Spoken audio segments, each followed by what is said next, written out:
नमस्कार, स्वागत है आपका एटिनो स्वदेश देख रहे हैं आप। आपके साथ मैं हूं अभिषेक सतवर्तम और एफएनओ जंक्शन की शुरुआत कर चुके हैं हम वादा को लेकर। हमारे ये खास डेडिकेटेड शो जो रोज 11:30 बजे लेकर आते हैं हम आपके लिए। और आज का दिन इसलिए भी खास है क्योंकि आज है मंथली एक्सपायरी, यानी कि आज नवंबर सीरीज के जो कॉन्ट्रैक्ट है वो हो जाएंगे एक्सपायर और कल से हो जाएगी नई सीरीज की शुरुआत, यानी कि दिसंबर सीरीज की, साल की आखिरी सीरीज की। और आज हम देख रहे हैं कि जैसा कि एक्सपायरी पर माहौल होता है, बाजार रहे थोड़ा वोलेटाइल।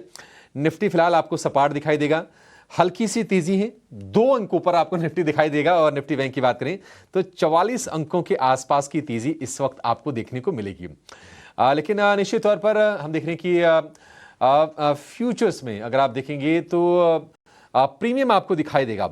निफ्टी का जो अगली सीरीज का जो फ्यूचर है वो हम देख रहे हैं कि 26,150 के आसपास है, यानी कि मौजूदा स्तर से करीब करीब 180 अंकों के आसपास के प्रीमियम पर आप कारोबार होते हुए देखेंगे। फिलहाल निफ्टी फ्यूचर आप देखिए इस मंथ का जो आज एक्सपायर हो रहा है 25,963 पर कर रहा है कारोबार। तो कैश में और फ्यूचर के प्राइसेस में एक्सपायरी के टूवर्ड्स जाके वो सारे के सारे जो गैप्स होते हैं वो फिल हो जाते हैं।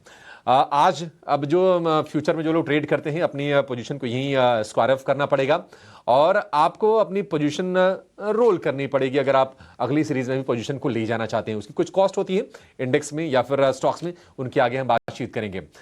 लेकिन फिलहाल हम देख रहे हैं कि जो गिरावट है निफ्टी में वो है, जो तेजी है वह सिर्फ 5 अंकों की। और जो शेयर सपोर्ट कर रहे हैं SBI, Hindalco, Max Health, doctor Reddy's, Reliance, BL, ये कुछ हैं जहां पर 1% से ज्यादा की मजबूती है और यहां से बाजार के लिए आ रहा सपोर्ट।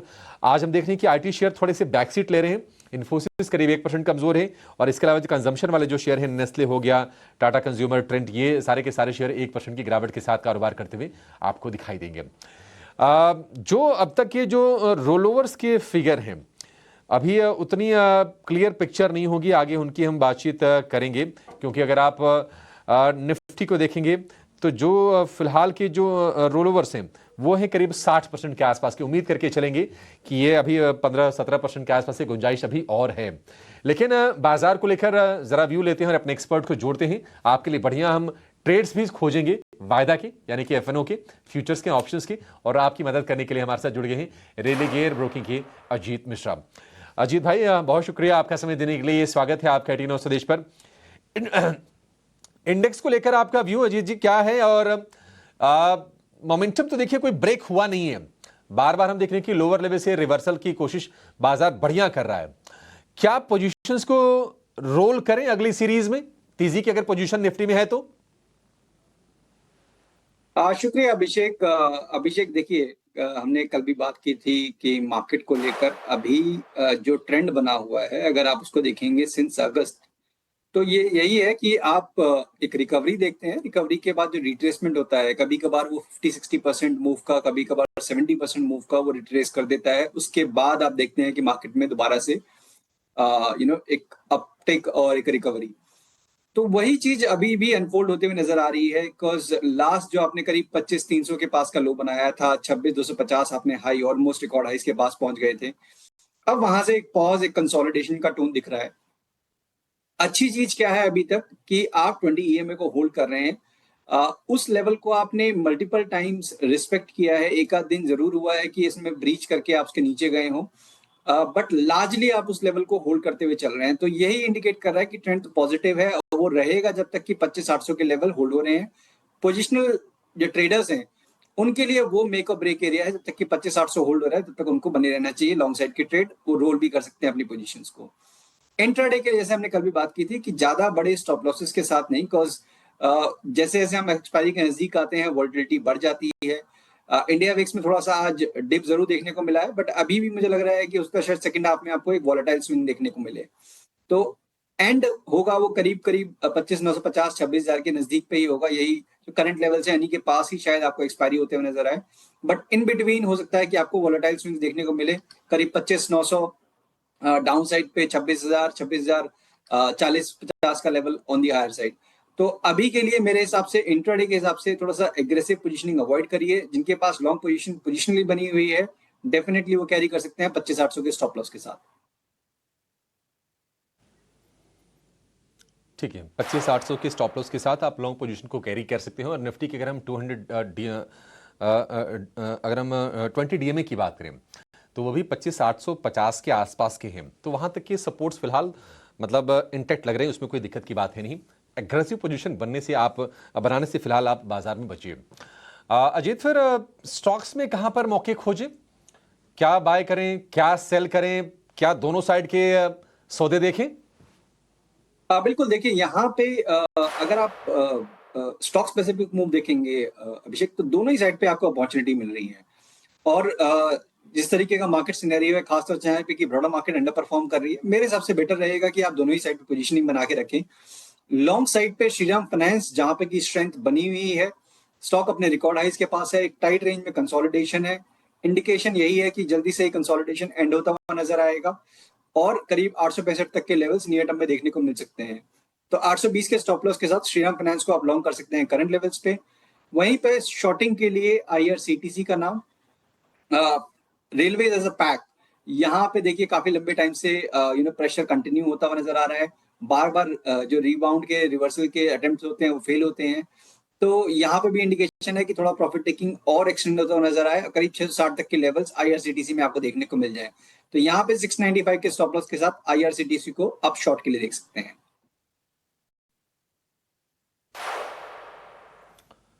ठीक है, आईआरसीटीसी को शॉर्ट करिए। 660 के टारगेट होंगे, 695 रुपए का स्टॉप लॉस होगा। ये एक बाइंग का सौदा आपके लिए है, और जो सेलिंग का है, और जो बाइंग का जो शेयर है वो है श्रीराम फाइनेंस का। स्टॉप लॉस 820 का, टारगेट आपको लगा के चलना है इसमें 865 रुपए का। ये एक बाई और एक सेल अजीत की तरफ से। अजीत, एबी कैपिटल पर आपसे जरा व्यू चाहिए, क्योंकि हम देख रहे हैं कि रोल ओवर स्ट्रांग है। 94% से ज्यादा के रोल ओवर हैं, इनफैक्ट हाईएस्ट इसके हैं। क्या राय होगी आपकी एबी कैपिटल को लेकर? क्या स्टॉक अगली सीरीज के लिए भी एक बढ़िया प्लेयर साबित होगा? क्या टारगेट आप रखेंगे? बिल्कुल देखिए अभिषेक, यहाँ पे सबसे इंपॉर्टेंट क्या हो जाता है कि जब आप मार्केट में लीडर्स को चुन रहे हैं, जो बाय साइड के लिए चुन रहे हैं, उन्हीं स्टॉक्स को चुनिए जो कि अपने रिकॉर्ड हाइज के पास है या फिर रिकॉर्ड हाइज पे हैं, मतलब जिन पे की इनहेरेंट स्ट्रेंथ है। और एबी कैपिटल में से एक ऐसा नाम है। बीच बीच में थोड़ा प्रॉफिट टेकिंग यहाँ पे भी हुई है, रेंज बाउंड हुआ है, जैसे पिछले करीब 7-8 सेशन से रेंज बाउंड हुआ था। कल फर्स्ट डे ऑफ रिकवरी था, आज का कंटिन्यूएशन है। तो इंडिकेशन यही है कि नए हाई जल्दी से दोबारा बन सकते हैं। तो डेफिनेटली यहाँ पे आपको बने रहना चाहिए। 330 के स्टॉप लॉस के साथ ऊपर पे करीब 355 360 तक के टारगेट्स अब आपके अपसाइड के होंगे। तो डेफिनेटली यहाँ पे आप बने रह सकते हैं for the next series also. ठीक है, अगली सीरीज में 355 360 की तैयारी कर लीजिए, और मुझे बहुत दूर लग नहीं रहा है आदित्य बिरला कैपिटल में। देखिए, इसके नंबर स्ट्रांग आए थे, ऑलरेडी ये रिकॉर्ड हाइज के आसपास शेयर है, और थोड़ा बहुत जो डिप आया उसको अग्रेसिवली बाइंग किया गया है ट्रेडर्स की तरफ से, और 340 रुपए पर फिर से आज ये शेयर आ गया है। 2.25% के आसपास की तेजी। वायदा में अगर आप देखेंगे तो सबसे ज्यादा चढ़ने वाले शेयरों की सूची में भी ये निश्चित तौर पर, जी हाँ, वायदा का सबसे ज्यादा चढ़ने वाला शेयर है एबी कैपिटल। 355 के टारगेट होंगे, 330 रुपए का स्टॉप लॉस। लेकिन बाजार में आज और क्या हो रहा है, जरा चलिए उसकी बातचीत करेंगे, और ढेर सारे स्टॉक्स हम समझेंगे अजीत से। और पहले शुरुआत करेंगे उन शेयरों से जहां पर आज हो रही है ताजा खरीदारी।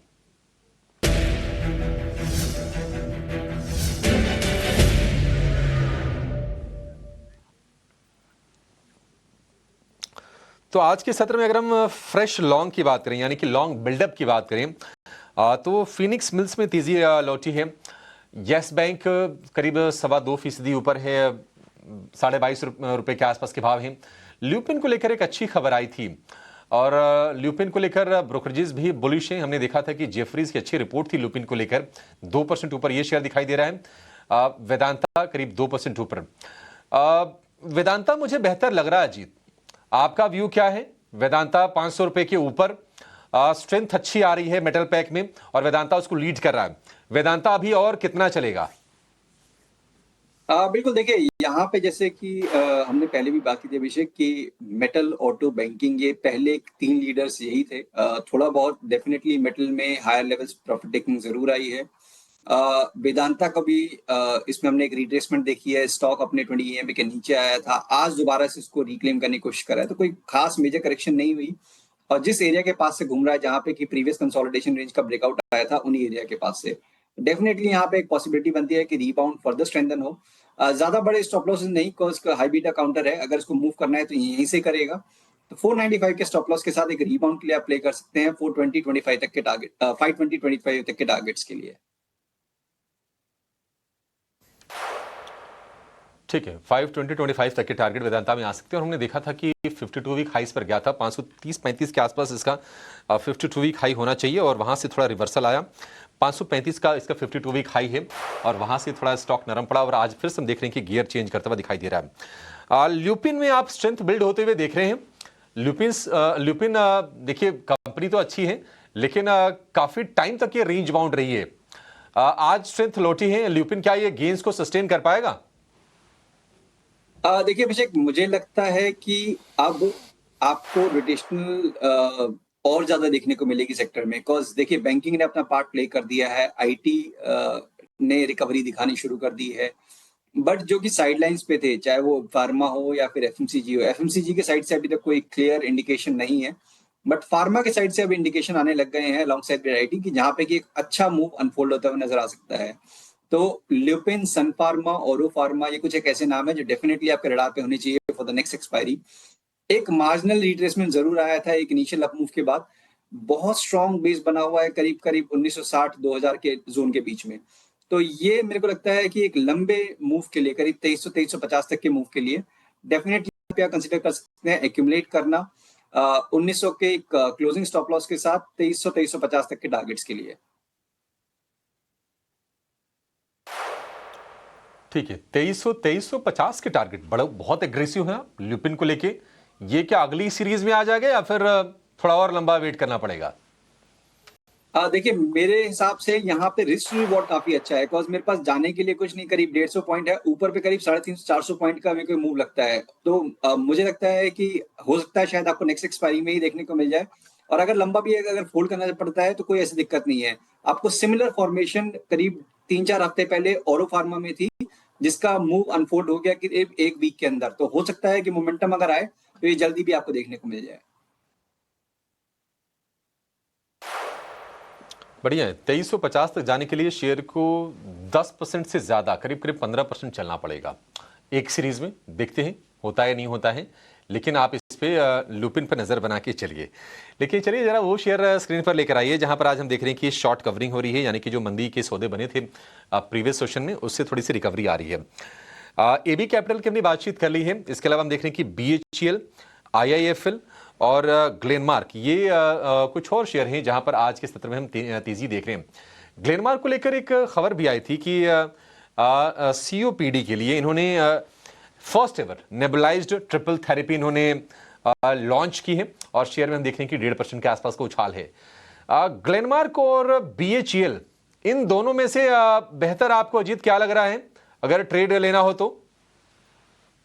देखिए बीएचईएल में नो डाउट अभिषेक काफी स्ट्रॉन्ग ट्रैक्शन रहा है, अभी हाल फिलहाल में थोड़ा सा कंसोलिडेशन का टोन है, मुझे लगता है थोड़ा कंसोलिडेशन और हो सकता है, एक्सटेंड हो सकता है। तो करीब 275 के पास अगर आपको कोई डिप मिलता है तो वो बेस्ट बाय एरिया होगा इसके लिए, 270 के स्टॉप लॉस के साथ 290 तक के टारगेट्स के लिए।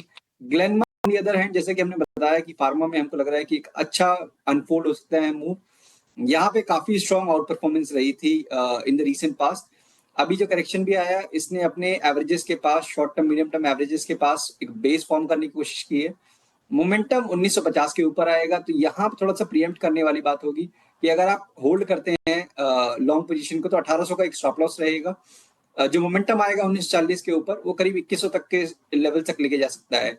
तो अभी रिस्क रिवॉर्ड फेवरेबल नहीं है अगर आप बिल्कुल शॉर्ट टर्म की बात करें, बट पोजिशनली अगर आप कंसिडर कर सकते हैं तो 1800 के स्टॉप लॉस के साथ 2100 तक के टारगेट्स के लिए आपको कंसिडर कर सकते हैं।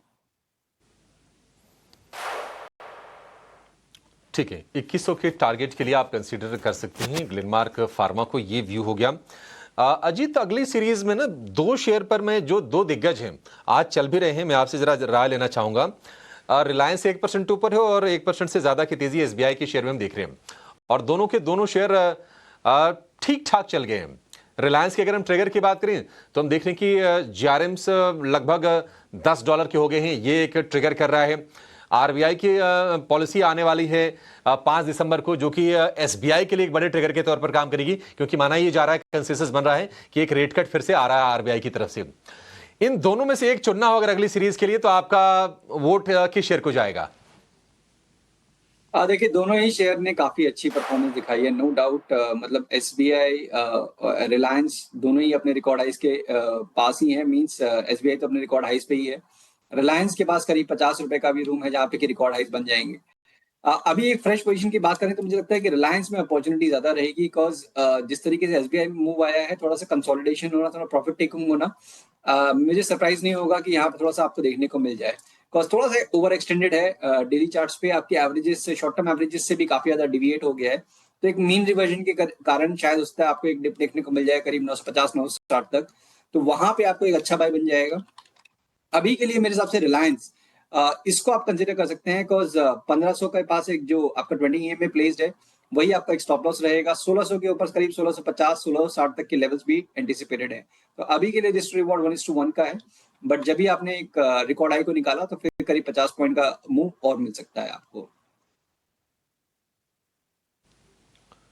ठीक है, रिलायंस इंडस्ट्रीज आज बना है 52 हफ्ते की नई ऊंचाई, और इस साल की बात करें तो करीब 27-28% ये शेयर चल गया है, और ब्रोकरेजेस भी इसको लेकर काफी बुलिश नजर आ रहे हैं। तो रिलायंस पर आप अपना भरोसा करके चल सकते हैं, अगली सीरीज के लिए भी है तो निश्चित तौर पर आप बने रहिए।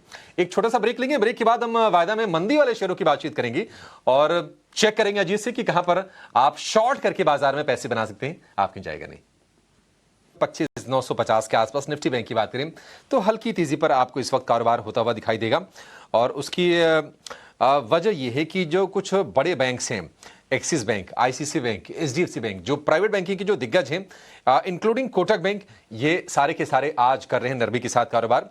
सरकारी बैंकों में एक्शन है, एसबीआई और पीएनबी में हम अच्छी तेजी पर कारोबार होते हुए देख रहे हैं। लेकिन चलिए अब ये जान लेते हैं कि आज आप बाजार में कहां पर शॉर्ट करके पैसे बना सकते हैं। लेकर आएंगे वो शेयर जहां पर हो रही है ताजा बिकवाली।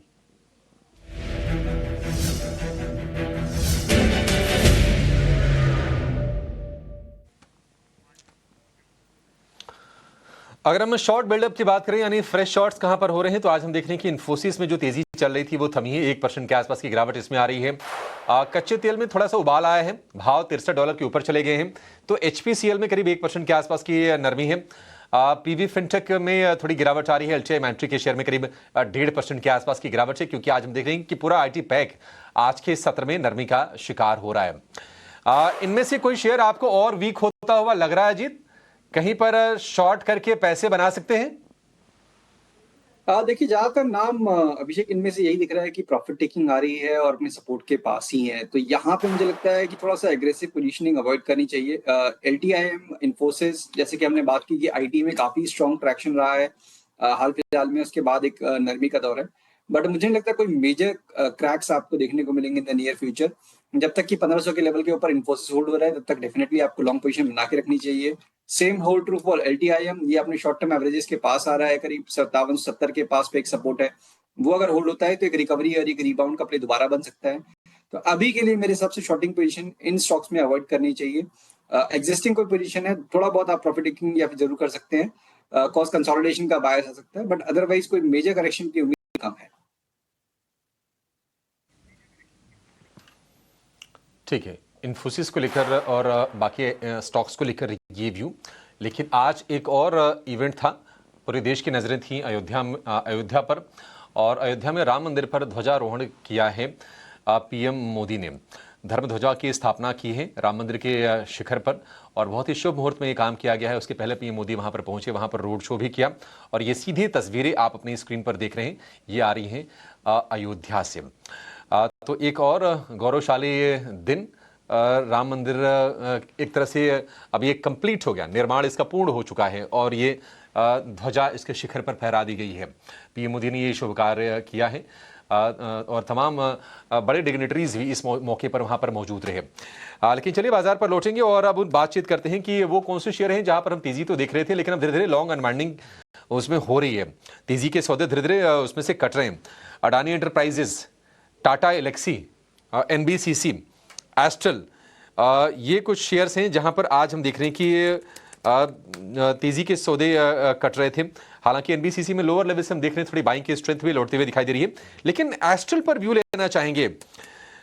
एस्ट्रल, अजीत, आपको क्या लगता है ये शेयर भी लोअर लेवल से थोड़ा ऊपर आ तो रहा है, क्या होनी चाहिए रणनीति इनमें? देखिए एस्ट्रल में अभी कुछ दिनों पहले अभिषेक एक स्ट्रॉन्ग मूव आया था और उस मूव में इसने अपने लॉन्ग टर्म एवरेजेस को रिक्लेम किया था। अब कहीं ना कहीं उन्हीं लेवल्स को डिफेंड करने की कोशिश हो रही है, बिकॉज जो मूव आया था उसको पूरा फिजल आउट हो गया। अब यहाँ पे मेरे हिसाब से 1440 ये इसका मेकअप ब्रेक एरिया है। अगर आपके पास कोई भी लॉन्ग पोजीशन है वही आपका स्टॉप लॉस होना चाहिए, क्योंकि उसके नीचे फिर ये मूव दोबारा से फिजल आउट हो जाएगा। करीब 1350 तक के लेवल्स दोबारा देखने को मिल सकते हैं। वहीं पे रिकवरी के केस में 1550 1600 का जोन एक रेजिस्टेंस एरिया की तरह एक्ट करेगा। तो अभी मुझे लगता है कि फ्रेश पोजीशन के लिए नो ट्रेड जोन में है, बट जिनके पास पोजीशन है 1440 का एक strict stop loss definitely maintain करें। ठीक है, 1440 रुपए का स्टॉप लॉस होना चाहिए। एस्ट्रल के शेयर में 1465 रुपए का भाव आप देखेंगे फ्यूचर्स में। कैश का भाव होगा 1460 रुपए के आसपास का, प्रीमियम है 4 रुपए के आसपास का इसमें। बीएसई के शेयर को जरा स्क्रीन पर लेकर आइए। बीएसई भी आज थोड़ा कमजोर था शुरुआत में, लेकिन बीएसई ने भी वापसी बहुत अच्छी की है। हालांकि बीएसई में अगर आप रोलओवर्स देखेंगे तो थोड़े आपको वीक नजर आएंगे, 60% के आसपास के रोलओवर्स अभी तक हैं। शायद ये बढ़ते हुए आपको नजर आ जाएं आज बाजार बंद होने के साथ साथ, लेकिन आधा % ऊपर ये शेयर 28 रुपए का भाव 2900 रुपए के ऊपर निकलकर थोड़ी सी प्रॉफिट टेकिंग आई थी बीएसई में। अजीत, क्या फिर से एक बाइंग का बढ़िया कैंडिडेट ये हो सकता है बीएसई? बिल्कुल हो सकता है। देखिए अभिषेक, कुछ टाइम पहले तक जो असमंजस की स्थिति बनी हुई थी वीकली एक्सपायरी को लेकर, तो वो कहीं ना कहीं थोड़ी सबसाइड होने के बाद से स्टॉक में काफी स्ट्रांग मूव आया है। अपने रिकॉर्ड हाइस के काफी नजदीक पहुंचने के बाद इसमें ये प्रॉफिट टेकिंग आ रही है। बट ये अभी भी अपने शॉर्ट टर्म एवरेजेस के काफी दूर है, तो हो सकता है शायद थोड़ा कंसोलिडेशन आपको कुछ दिनों तक और देखने को मिले। मीन 2700 इसका काफी स्ट्रॉन्ग सपोर्ट जोन है, तो वो एरिया आपको बेसिकली स्टॉप लॉस की तरह मेंटेन करना है। तो कोई डिप मिलता है अगर 2770 2780 के पास, करीब 40-50 पॉइंट नीचे, तो वो एक अच्छा बाइंग जोन बन जाएगा 2700 के स्टॉप लॉस के साथ।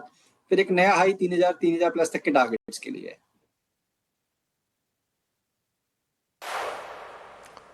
ठीक है, चलिए, ये राय हो गया बीएसई को लेकर। अजीत, बहुत शुक्रिया आपका समय देने के लिए। और इस सीरीज का एफएनओ जंक्शन का ये आखिरी एपिसोड था।